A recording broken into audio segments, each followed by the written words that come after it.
আন্দোলন মঞ্চের শুভেন্দু অধিকারী আন্দোলনের ৩৬২তম দিনে পাশে থাকার বার্তা বিরোধী দলনেতার। নেতাজির মূর্তিতে মাল্যদানের পরেই আন্দোলনকারীদের সঙ্গে কথা বলেন শুভেন্দু। হকের অধিকার চেয়ে যৌথ সংগ্রামী মঞ্চের পাশে থাকার বার্তাও দেন বিরোধী দলনেতা।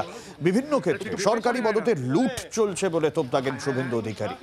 অনশনকারীদের ক্ষতি হলে আগুন জ্বলবে হুঁশিয়ারি বিরোধী দলনেতার।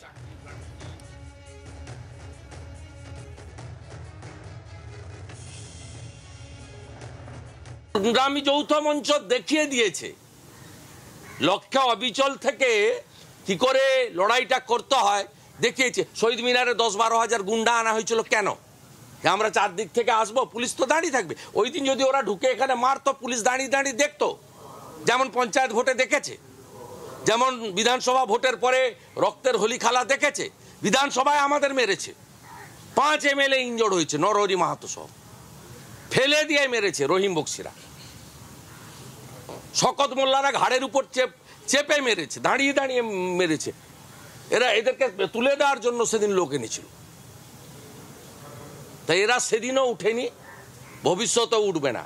মমতা ব্যানার্জিকে এদের কাছে বো ডাউন হতে হবে, নইলে পদত্যাগ করতে হবে, নইলে জনগণ প্রাক্তন করবে। এই জায়গা থেকেই শুভেন্দু অধিকারী বলে দিয়েছেন যে অনশনকারীদের যদি ক্ষতি হয় তাহলে আগুন জ্বলবে। বিধানসভায় এই নিয়ে সুর চড়াবেন সেও দাবি বলেন শুভেন্দু অধিকারী। এবং তিনি আরো বলেন, যদি নবান্ন অভিযানের ডাক দেয় এই মঞ্চ তাহলে পাশে থাকবেন তিনি। 16 সালের পর থেকে এই সরকারের স্বরূপটা তারা বুঝতে পেরেছে। মমতা ব্যানার্জি আতঙ্কিত। উনি যে স্টাইলে এই রাজ্যটা চালাতে চান, এনারা এই স্টাইলে রাজ্য চালাতে চান না, এরা আইন মেনে চালাতে চান। মমতা ব্যানার্জি একজন কাঙালিনী ভোট ভিকারিনী, তিনি পশ্চিমবাংলায় এই করে ক্ষমতায় থাকতে চান, সর্বত্র দুর্নীতি করতে চান। এদের যদি কিছু হয় আগুন জ্বলবে বাংলায়। আমার দল কেন্দ্রীয় স্তরে অমিত শাহজির উপস্থিতিতে বলে গেছে যে সংগ্রামী যৌথ মঞ্চ যখন যেভাবে ডাকবে, যে থাকবে, যে পারবে সাহায্য করবে। আমাদের কোনো কন্ডিশন নেই। আমরণ অনশন মানে প্রাণ আত্মাহুতি দিতে চায় নিজের দাবির সমর্থনে। তাদেরকে আপনি চাকরি খেয়ে কি করবেন? নবান্ন আমি করার কেউ না, আমি ওনাদেরকে এনকারেজ করি। আমাকে সব কর্মসূচিতে ডাকেন, আমাদের মধ্যে নিয়মিত যোগাযোগ আছে। 19 তারিখে মহাসমাবেশও মহামিছিলেও ওনারা অন্যদের মতো আমাকেও ডেকেছিলেন। আমি জলপাইগুড়িতে মেখলিগঞ্জে আমার প্রি কমিটেড প্রোগ্রাম ছিল, আসতে পারিনি। আমার পক্ষ থেকে 2জন বিধায়ক ওদের সঙ্গে আছেন। আমরা আনকন্ডিশনাল সাপোর্ট দিই। আমি ভাস্করবাবু এবং সকলকে বারে বারে বলেছি, শুনবে না কথা, জন অভ্যুত্থান করাতে হবে। প্রত্যেকটা আন্দোলনে যখন মানুষের সমস্ত ধৈর্য সহ্য বাইরে চলে যায়, তখন মানুষ তো নিশ্চয়ই অধিকারের প্রশ্নে নামে। কর্মসূচি আমাদের তো যেমন চলছে সেরকম চলবে। এখন নবান্ন অভিযানের বিষয়ে এখনই আমরা কিছু ঠিক করিনি। আমরা চাইছি যে সমস্ত অসংগঠিত ক্ষেত্রে সকলকে নিয়ে যদি নবান্ন অভিযান করতেই হয়, সেটা একদম বৃহৎ পরিসরে হবে। শুধুমাত্র সরকারি কর্মচারী নয়, সেই সরকারি কর্মচারীর বাইরেও বৃহৎ পরিসরে সেটা করা হবে। এবং সেটা অলরেডি আমরা শুরু করেছি। দেখেছেন যে গতদিনের মিছিলে আদিবাসীদের গণসংগঠন তারা আমাদের সাথে সংযুক্ত হয়েছেন। আমরা সেগুলোকে আরও বাড়িয়ে পরে যদি নবান্ন অভিযান করতেই হয়, যেন পুলিশের আটকাবার ক্ষমতা না থাকে, সেভাবে নবান্ন অভিযান হবে। কি বলছেন এই নিয়ে ফেরহাদ হাকিম, কুনাল ঘোষ এবং কি বলছেন বিমান বসু, শোনাবো। আগুন জেলে কখনো স্টেট চলে? বিদ্বেষ করতে পারে, কিন্তু বাংলায় কিছু করতে পারবে না। আবার বলি, মুখ্যমন্ত্রী তার চেষ্টায় অনেকটা দিয়েছেন, সবসময় চেষ্টা করে যাচ্ছেন, কিন্তু cut your coat according to your cloth. আমি বাংলার উন্নয়নকে বন্ধ করে দিয়ে দেব তা নয়।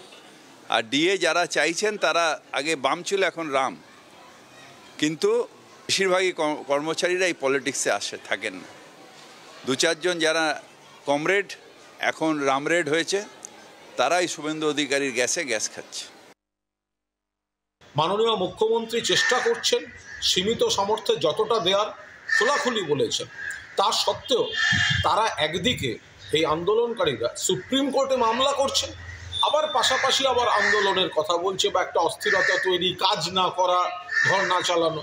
শুভেন্দু অধিকারী সেখানে গিয়ে বলছেন যে তাদের যে এই অনশন বা ইত্যাদি চলছে আগুন জ্বলবে, অর্থাৎ গভীর কোনো চক্রান্তের ইঙ্গিত বাংলার বুকে। এর আগে সামান্য কম্বল দিতে গিয়েই 3 জনকে পিষে মেরেছিলেন শুভেন্দুরা। এর আগে দেখেছি কিছুদিন আগে গত বছরে ইলেকট্রিক একটা মেনটেন্যান্স, ইলেকট্রিসিটি বিদ্যুৎ দপ্তরে, সেগুলোকে সামনে দিয়ে একটা উত্তেজনা ছড়াবার অকারণ চেষ্টা করে তারপর সেই টুইট থেকে সরে আসতে হয়েছে। 1 বছর আগে টুইট দিয়ে গন্ডগোল করা রাম মন্দিরের দিন। ফলে সেই সময় যা যা ওনারা করেছেন তার থেকে মনে হচ্ছে এই যে আগুন জ্বালানো হবে, আগুন জ্বলবে, বাংলায় আগুন জ্বলবে, কোনো গভীর কনস্পিরেসি আছে, কোনো একটা প্রভোকেশন, কোনো একটা চিত্রনাট্য, কোনো একটা গন্ডগোল করার তারে রয়েছেন এই বিরোধীরা। সেটাই কিন্তু এই উস্কানিমূলক কথা থেকে এবং যেভাবে উস্কানি দেওয়া হচ্ছে সরকারি কর্মচারীদের তার থেকে স্পষ্ট হচ্ছে। ডিএর ব্যাপারটা খুব মুখে, এই তৃণমূল সরকারের মুখে চুনকালি মেখে দিয়েছে। ডিএ যেটা নাকি প্রাপ্য তার সবটা না দিতে পারলেও 4% দিয়েছে, 4% দিয়ে বন্ধ করে গেছে, তাতেও 40% ডিফারেন্সটা আছে। অন্তত আরো 10% দিয়ে তারপরে বলতো বাকিটা আমরা বিবেচনা করব, এখন অর্থ নেই, তাহলে একরকম হতো। তা তো করছে না। কিন্তু কিন্তু কিন্তু কিন্তু সরকারের পয়সায় কিন্তু মন্দির হচ্ছে, রাষ্ট্রের কোনো ধর্ম নেই। বাংলার আওয়াজ, বাঙালির আবেগ, জি 24 ঘন্টা।